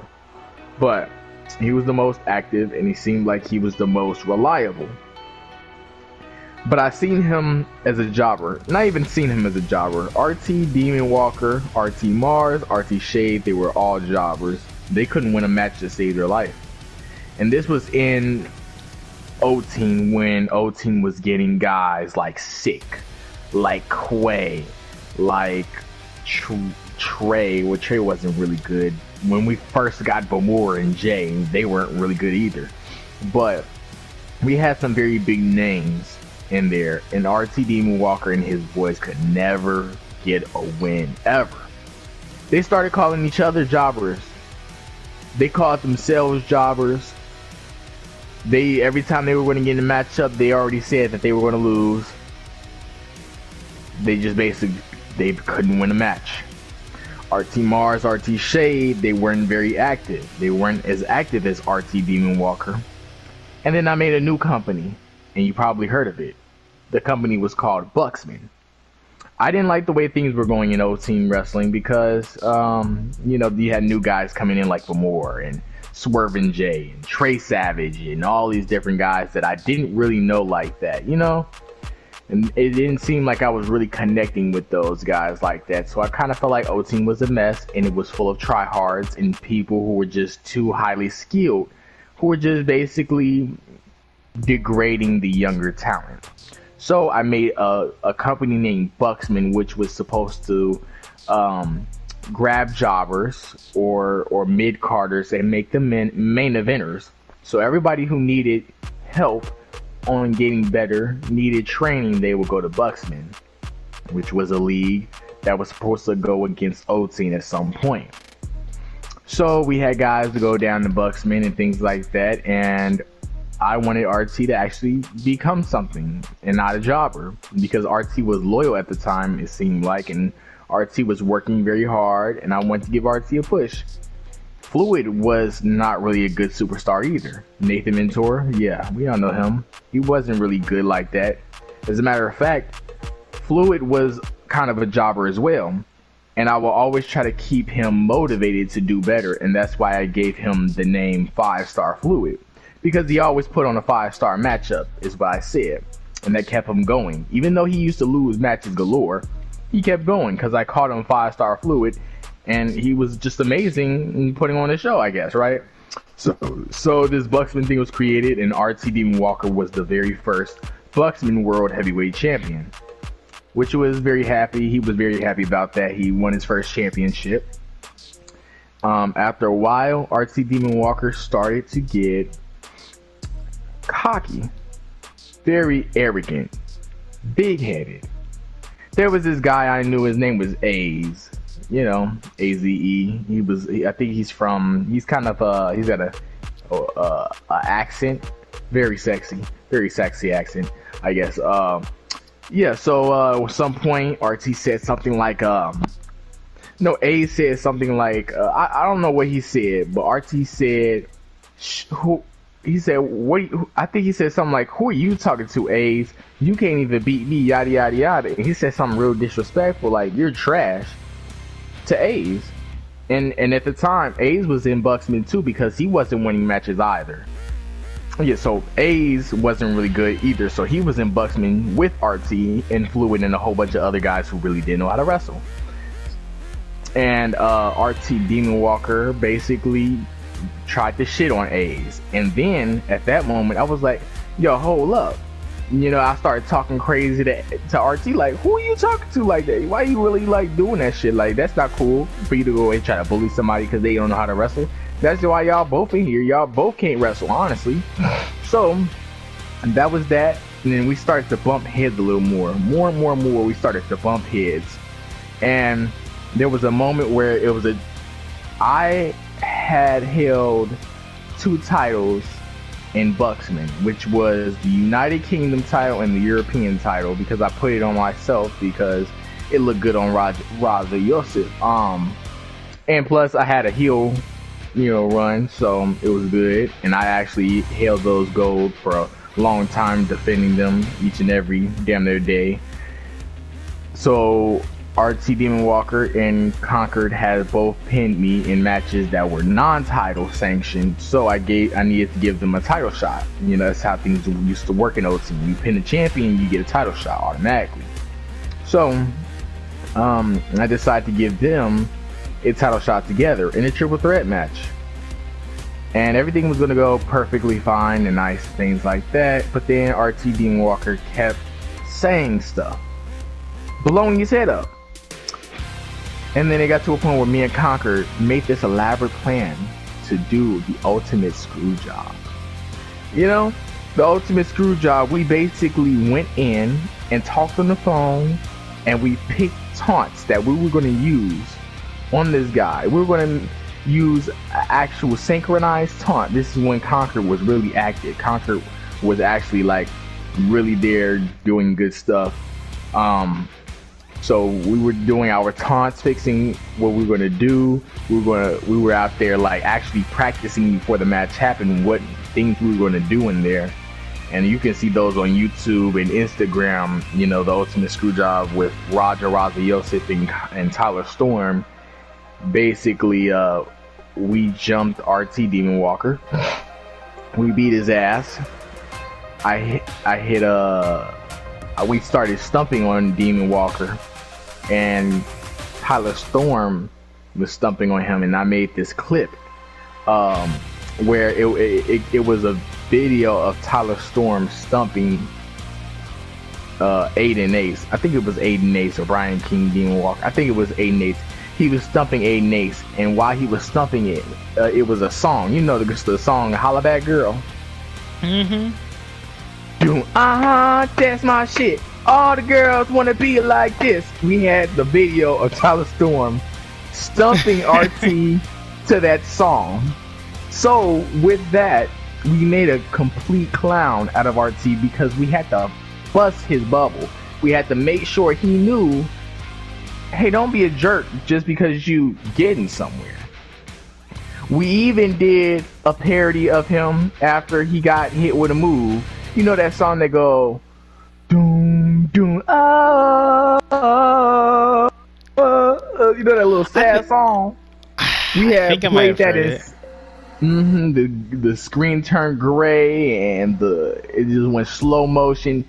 I was the memer. I was the K to RTBK. I was clowning RT like you were clowning BK. And it was just wild. So you got to check that out. RT has never forgiven me after that.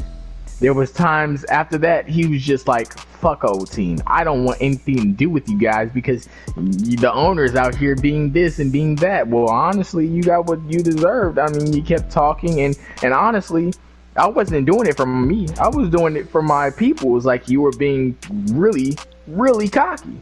Like A's. You were being really cocky to A's, and A's didn't deserve that. So I went in on RT, and I even gave RT a second chance into O-Team. And then it got to a point where he sent a picture of his dog and him, and he said, pray for Romeo. And I laughed and I said, look at RT's face. And RT was like, shut up and pray for the motherfucking goddamn dog. And after he said that to me, I'm like, oh hell no, you didn't tell me to shut up. No, he said shut the fuck up and pray for the dog. I said shut the fuck up and pray for the dog.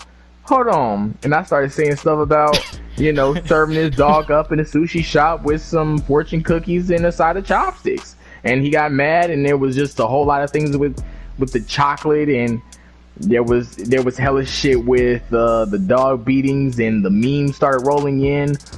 Conquer joined in and started making memes about him and his dog, and then you had Bullet who got mad at me and tried to stake up for RT, and then like a couple days later, Bullet started to talk about RT about the same damn thing. It was just chaos, and everybody was just making memes about RT and that damn dog. And RT he stayed in for a little bit. I whipped RT's ass plenty of times for my world title because at the time I was the defending champion. I won the championship and I held it for 11 defenses, and RT was the guy to take it off of me. How? Wait, hold that thought. So with this whole chocolate situation, like, did he send you a screenshot with him feeding his dog chocolate? Did I send? I thought I sent you this stuff. Nah, I don't think you sent it to me. I only know about the whole stories of, the history of just, you beefing with certain people. That's why. I'll send it to you eventually. I thought I sent it just to you already. There's a dog in the cage, and then the dude got the Snickers bar in the hand. But basically, I lost my title to RT Demon Walker. And the reason why was because I put myself in a steel crisis match. Steel crisis match is basically a steel cage match by KO. So what? I was on yellow, and for some reason he hit me with a catch finisher, and it was a trouble in paradise, and I got KO'd, and I was on yellow. Don't know how the fuck that happened, but it happened. So I never got pinned or submitted to lose my world title. You just got knocked the fuck out. Keep it. I let the dude keep it for a while. I didn't even give him the BK treatment. I let him keep it for a while. I was like, you know what? I'm not gonna go for it. He went ahead and conquered the god, and that's what I used to call myself, the god of old team. Oh, Lord, the gods. And that's what I'm saying. Message people just trying to, I used to call myself the god of OT, and that was that. And he conquered me, and he took the title, and I was gonna let it be. I was gonna be like, hey, you know what? Top off, hats off to you. And then he started getting his head blown up again. How he did before. Saying he's better than Yosef and all that. And I've whipped his ass so many times prior to that damn world title match. I mean, come on, you only fucking catch finishered me to end the matchup. I could have most definitely kicked out of that shit if it was a pinfall match. I mean, my guy, Raja Yosef, was only 245 pounds, and he was 5'8" or 5'7". He wasn't a big guy. I can use any type of guy. A small guy, a cruiserweight, light heavyweight, I can use anybody. But anyway, he did that. And eventually, after his third defense, I believe, or second defense, I whipped his ass in the tables match. Gave him the BK treatment. That's when I gave him the BK treatment. And then he said, I got a rematch clause. I won that shit. I retained that shit, and one of the guys he retained against was actually JSJ, Jeremiah Jenkins. I was surprised that he did that because Quay didn't want RT as champion either because he had his head blown up. So he put him in a match with JSJ. JSJ did not win. I was surprised, and JSJ beat himself up about it. JSJ left the chat because he said he lost to a jobber and he couldn't show his face back in OT again. And he stayed out for a while, and then that's when I came in, and I actually ended up fight. He defended his title, but that shit.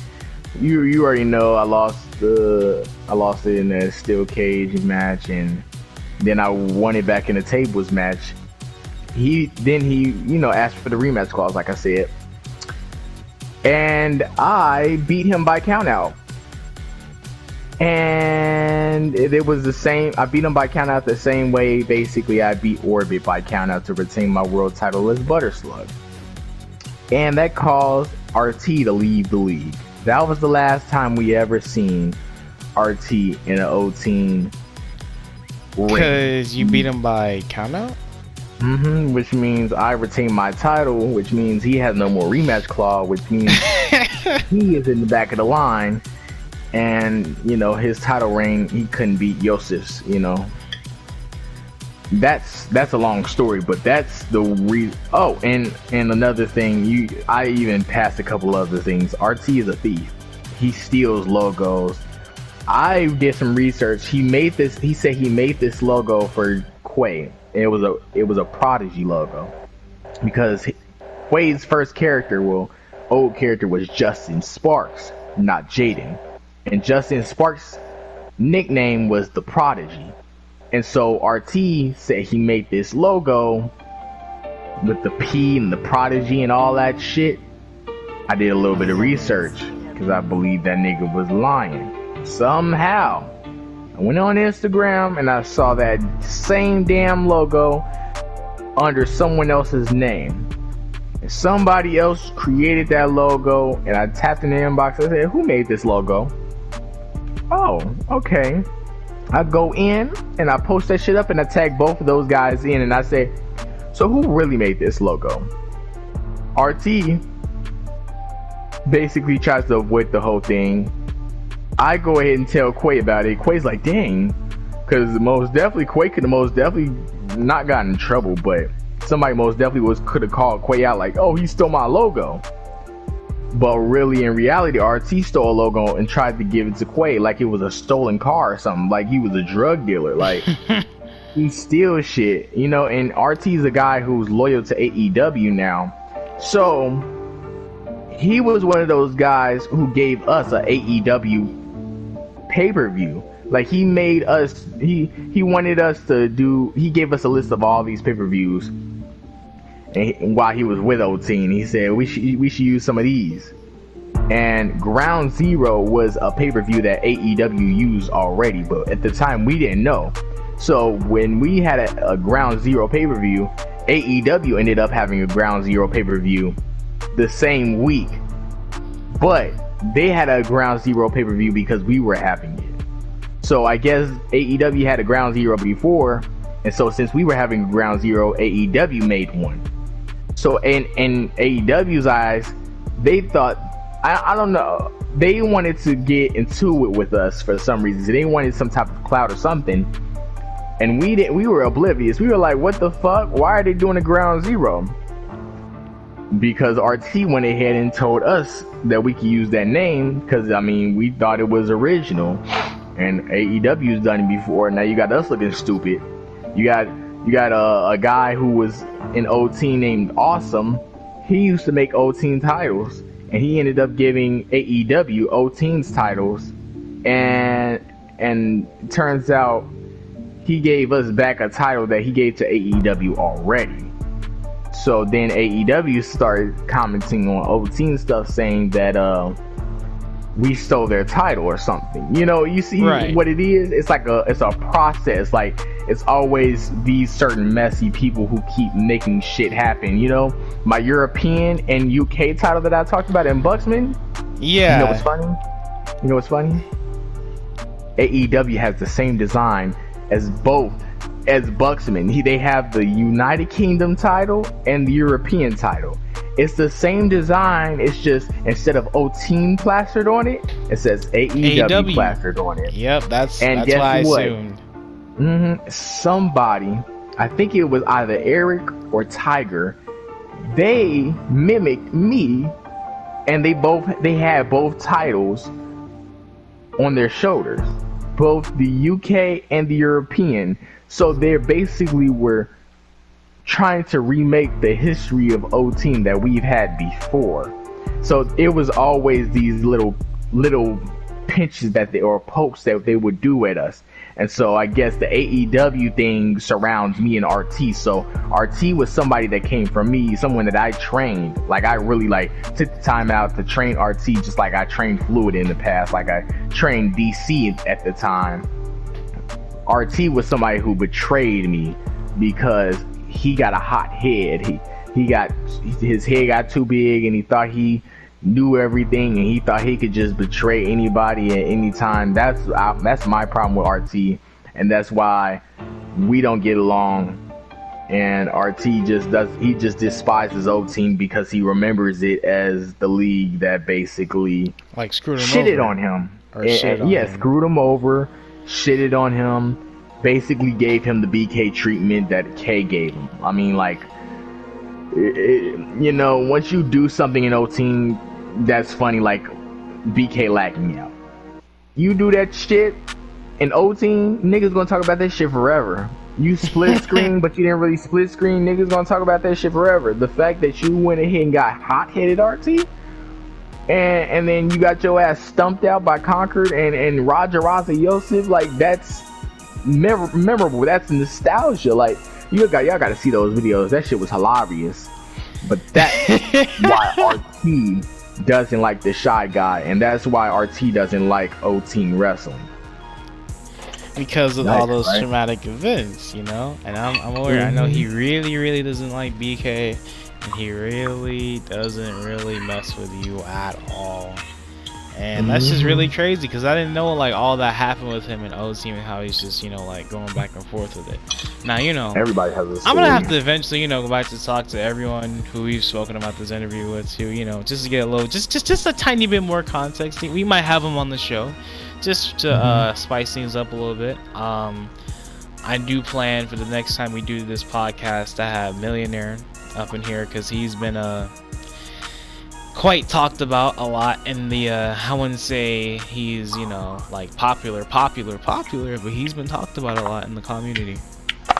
So that'd be pretty interesting. What is your what is your little issue with Bullet? Lord. Well, O-Team started in January of, I believe, 2019 or 18. I believe it was 19. If I don't know. I think it was 19. But it started in January. Bullet came around February or March. We had a pretty damn decent group of guys to start it off. Conquered being number one, and then you had Living Legend, aka Death and stuff like that. And then there's this guy named Bullet that comes out of the blue, and he's a cool, happy, lovable, jolly, good, fat guy that everybody could be cool with, And I loved Bullet, like I really did. Every time Bullet hopped in the party, it was always good vibes. I always used to say this thing like, "What's up? Welcome, my black Puerto Rican brother." He was family, and he was cool and everything. And he's never acted out ever. But then months and months and months and months and months go by. It seemed like he became a more toxic guy. He started showing his true colors. He started spazzing out and getting angry at people for no reason. He ended up being a very angry individual. And sometimes things didn't go his way. And I know how I was back then in the past. I was kind of a dictator. I was a guy who had found joy in beating people's ass, like jumping people, and I'm not saying that that's what really made Bullet the way he is, but Bullet did not like, I guess, bullshit. I don't know. He just, if things weren't going his way, he didn't like it at all. He'll spaz out from time to time after a while. And there was a moment when I think Bullet got jumped.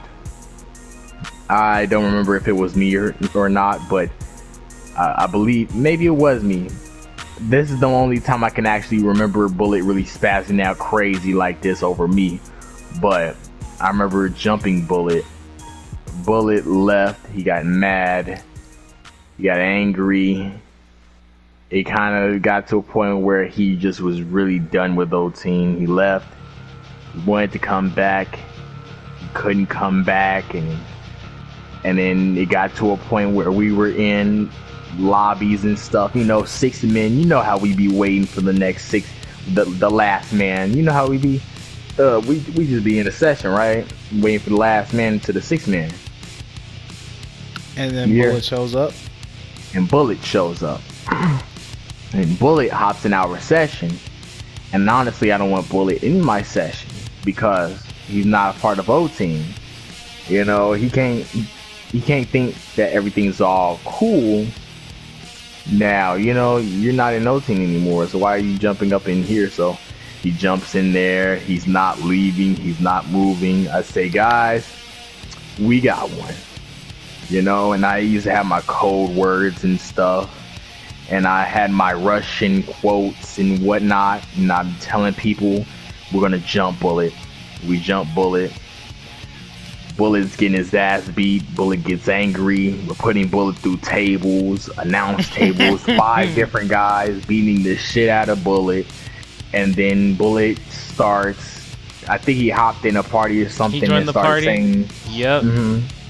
He started saying stuff like he was going to expose OT3 or O-Team Wrestling and expose us. I'm like, expose us how? Like, honestly, like, this is a black-owned business, bitch. Like, nigga, this is a shy-owned business. Like, who's gonna do anything about this? This is not, like, something you can go to court about, you know? This is not one of those things where you can give me a bad review on Yelp and I'm gonna be upset. Or you can give me 3 stars and I'll be upset. Like, I don't give a fuck. You know, I'm a businessman who can do whatever the hell he wants. You know, people didn't join my league off of Instagram because at the time, I was grabbing people off of the community wall, like how people usually used to do the shits, you know? And so I'm like, there's nothing you can do to me. You can't even touch me, boy. This is my league. Like, I got like 45. As a matter of fact, at the time, I had like more than 40, 50, 60. I had 70 or 80. My chats were usually like almost filled up because so many people like were interested in O-Team Wrestling and everybody was on 19 at the time. So yeah, I didn't care about losing anybody, and at the time I knew I had a bad side. I love jumping people, you know? I love jumping people, beating the shit out of people and making, you know, I made an art out of that. And some of my friendships started with the jumping. Some of my, you know, enemies came out with jumping, like Quay. You know, the first time I met Quay, I jumped the shit out of Quay, you know? Elimination Chamber. But I'll get to the logistics on that later on. But Bullet, like, we beat his ass. He got mad. He said he's going to expose us. And I'm like, go ahead, expose us. You know, he does this little rant or whatever. After a while, it's like, it's gonzo. We don't give a damn. Bullet wants to come back, of course. You know, guys do that all the time. They leave. They want to come back. We let him come back, you know, because he's family, you know, things like that. And we've done this with him probably like 15 times already. And then later on, he wants to expose us again. He goes on his rant again. He goes on Instagram, posts a couple of things about O-Team and how we're so unjust and how we're punks and pussies and shit like that. And always wants to come back. Basically, it was points and times where I was nice to Bullet, where he would say certain stuff and you just know that he didn't mean the stuff. Like, he's a Puerto Rican, so Puerto Ricans are hot-headed. They say whatever that comes to their mind whenever they feel they're gonna say, you know? Like, I've seen Bullet at his worst where he gets into it with Quay. Like, he used to get into it with Quay a lot because Bullet used to go on his little rants about his life and shit, and Quay used to be like, I don't give a fuck, and Bullet used to say shit like, Quay, you're gay, ha ha ha, you're a faggot, or something like that. Honestly, like, you know, Puerto Ricans are just, they don't know when to stop. They just go wild. And I used to be like, you know what, Bullet's family, I'ma chill, I'ma let him get his rants out. He doesn't mean it. But after a while, you gotta think about it, like, you're a grown-ass man. You can't be doing this type of stuff. And especially around us. And we're younger than you. It just kept going and going? It just kept going and going. And it got to a point where I got upset about it. And I said, nigga, I'm your daddy. You my motherfucking son. And after that, it got to the point where I started screaming at Bullet. I used to yell at Bullet. And then Bullet used to get, it seemed like he was scared. Like, he didn't like the fact that I would yell because he never saw that type of side in me. And Bullet was always like a baby. It got to a point where I used to green bar Bullet. And Bullet would say stuff like, man, I'm having a child and my mind's not in the right place and stuff, and that's why I'm getting green barred. But he'd go on these rants and be so upset about me saying that I green barred him and stuff, like with Azrael. Like, yeah, I had a character named Azrael at some point, and he was like my most OP character, but I will get to that later. But I used to just whip his ass a lot, and I don't even know if he had a kid or not, because he was saying that he was gonna have a kid. He sent me some photos like he did have a kid, and basically his kid looks like Dora the Explorer, and his ex looks like a prostitute, his girlfriend like a hobo. But yeah, if y'all want to see that, there's a YouTube documentary. It's called Shy Kills Bullet. Y'all can check that out. Yeah, so it was kind of like some Tupac shit. We hit him up, you know, fuck your bitch in the clique. You claim West Side, where we ride, nigga, clique. Yeah, you shoot me. But yeah, Bullet, he was just that type of guy. It was like he was just this wonderful, peaceful guy in the past. He was one just like RT, just innocent, just like BK, innocent, just the nicest thing. But then the flaws start coming out, you know. And BK is okay. He's loyal, but I know my boy's got flaws as fuck. And my boy BK lies. You know, that's one thing I know. I gotta know my friends. He's a liar. I know that. Most definitely. Yeah, he's a liar. He's a capper. Dumb liar. I understand. One thing about BK is he's not as bad as the other guys you may know. Now I always keep an eye on those guys. Bullet made a league called Ozone. Was that the league where y'all was doing that ridiculous, like, or at least from what I've been told, like that little thing where it was all heels on one brand and on all the faces on the other one? So basically, yeah. So we had, I think I should go back further. Basically, prior to, we had a brand split. We had hella people, so it was like we had two chats. We had so many people that we had two chats. 100 people on one chat, about 50 in the other chat. So we needed to split this shit up. T-Zone and O-Zone. You know, did we go on the brand split? Like, did we like do a draft pick? No, we didn't do a draft pick. I actually just threw certain people on certain sides because certain people weren't compatible with others. And the guys who were doing the draft, or the guys who were part of the brand split, they weren't so rock solid. You know, you had, I believe Tiger was the owner of one brand, and he was being helped out by Awesome. And because they were two heels, I guess they were good together. They were the elite heels and stuff. And then you had this babyface brand with Death and Bullet and Death ran that brand. And basically, yes, there was lots of faces on one brand. There was lots of heels on the other brand. Now, it wasn't, you know, all heels here and all faces there, but you could tell that the energies were very different within both brands, like to the point where you think that there were hella heels on one brand and hella faces on the other brand. Because on Ozone, you had people who fought. Like, they didn't do a lot of talking. They were just guys who were on the game and they fight, you know, day in, day out. They were just crackheads for the game, you know. And then you had T-Zone, who was more of the guys who were the hotheads, and they would talk a lot, and they were like people who just wrote promos but didn't really do shit, you know. So T-Zone was basically kind of raw in my eyes, and Ozone was more of a SmackDown feel. And T-Zone wasn't doing so good because they were inactive. Ozone was thriving, but I felt like T-Zone could thrive a lot more since, you know, there's a lot of hot-headed heels in there. You would think that there's going to be a lot of activity in there, but no. So T-Zone was doing bad, Ozone was doing good, but then at some point, the guy who begged me to be the GM of Ozone, he ended up quitting because he couldn't take the heat. He couldn't take all of that. It was too much for him. He's more of a wrestler than he is a GM. So, we wanted T-Zone to compete against Ozone, and it never happened because the owner of Ozone dropped out, and T-Zone was the one that prevailed, even though T-Zone was not active.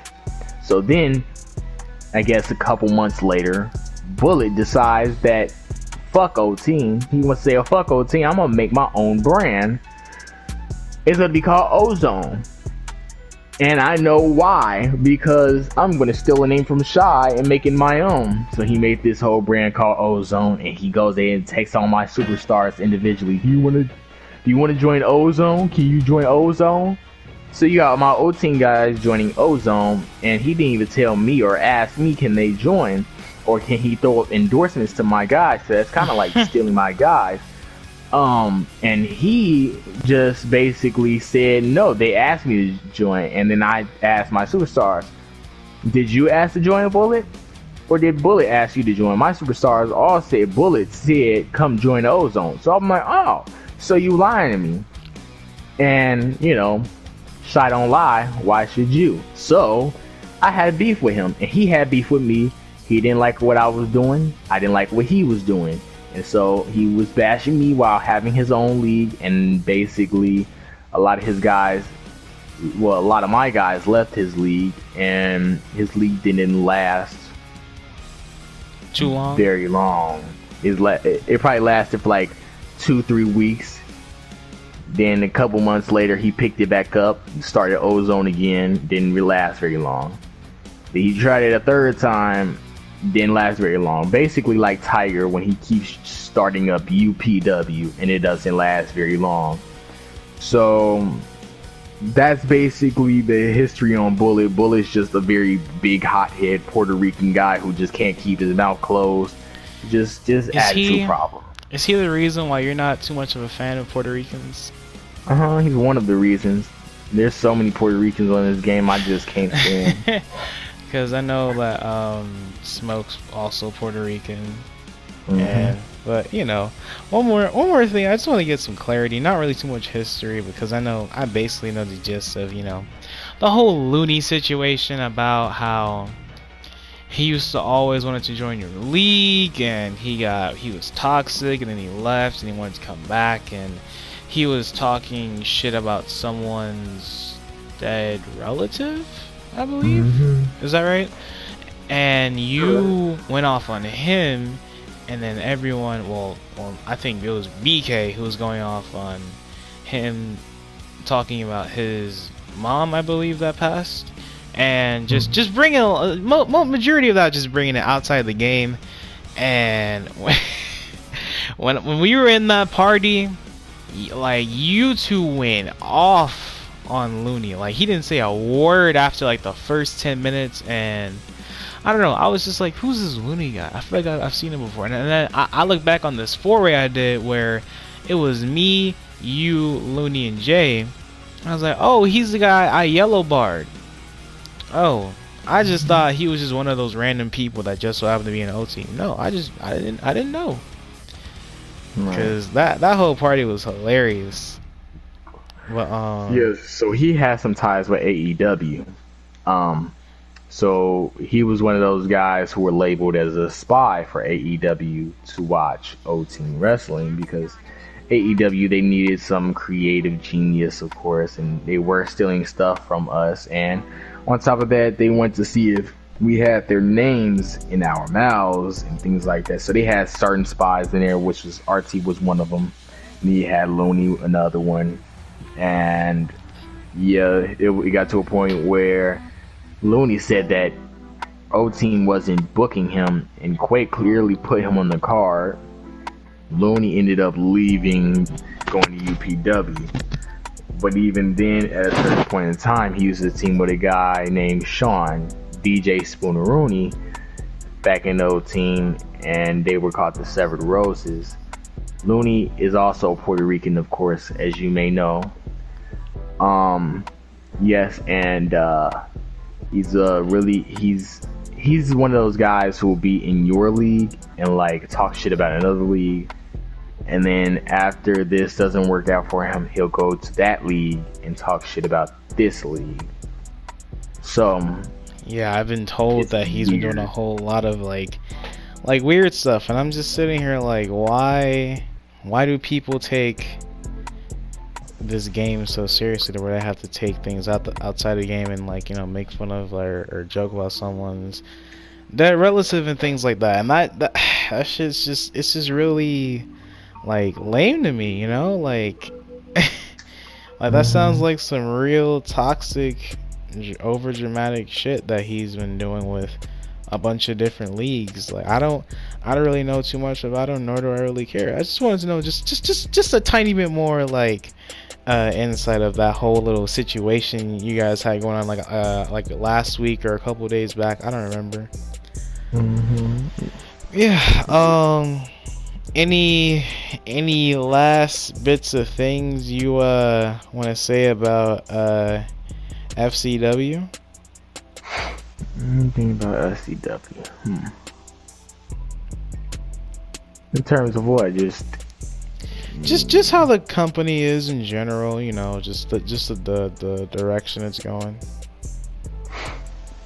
The creative process is booming. Stuff is getting good.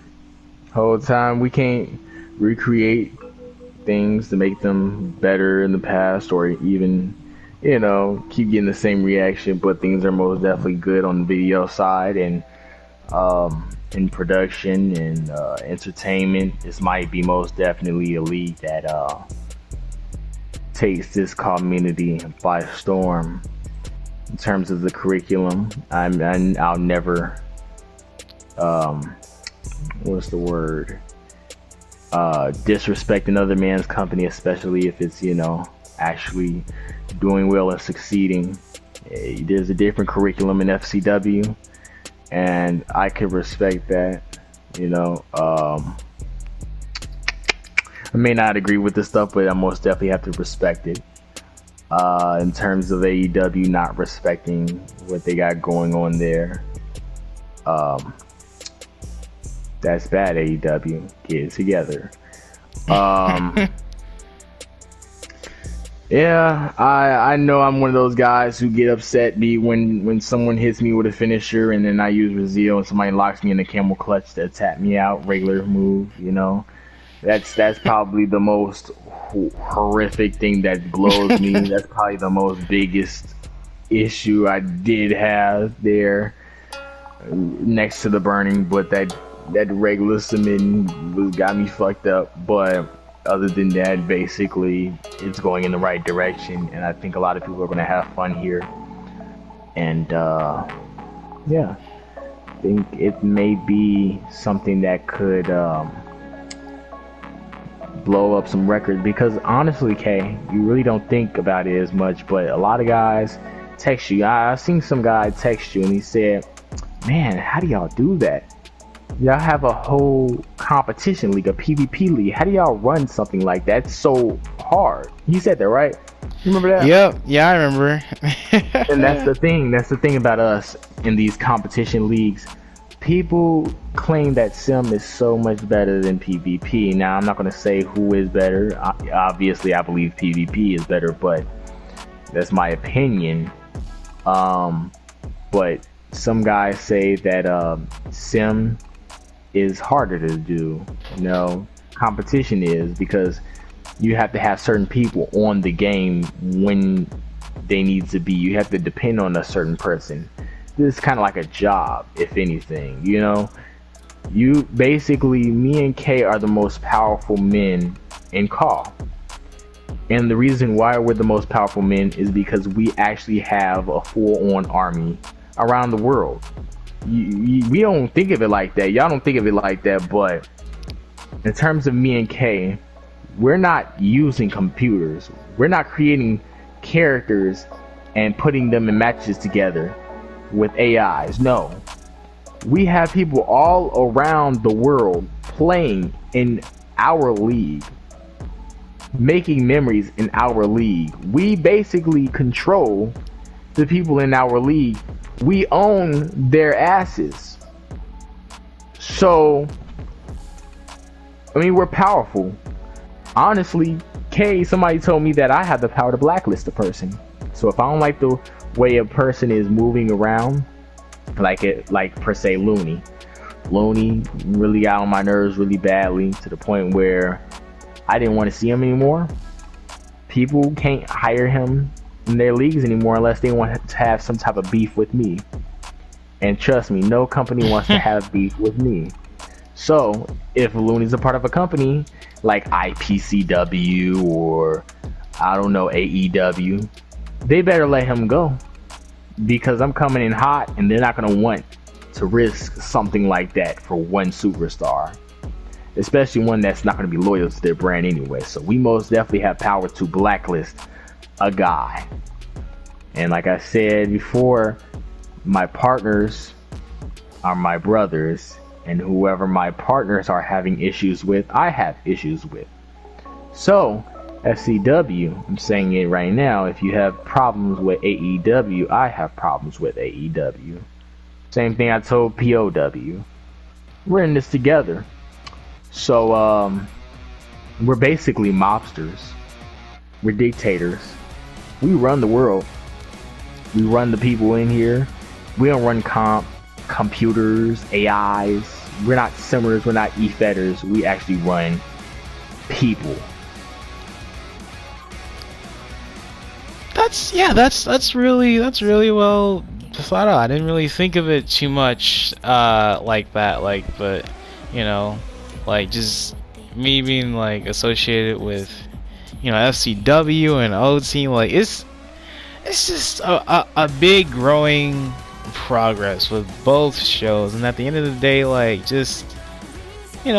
like seeing leagues being I like the OT3 pay-per-views. Those are pretty damn amazing. I like that people liked how the edits were for that show, and I hope to do that for the foreseeable future. Nothing else much to say other than stay tuned for future shows and pay-per-views. No Holds Barred is going to take place in about 11 days, so stay tuned for that. Quay is going to be taking on BK and RT for the FCW World Championship in the main event. Hope you guys enjoy that. And we also have the co-branded Across the Globe pay-per-view to determine brand supremacy in November. So if you thought Free For All was one hell of a pay-per-view, you ain't seen nothing yet. Yeah.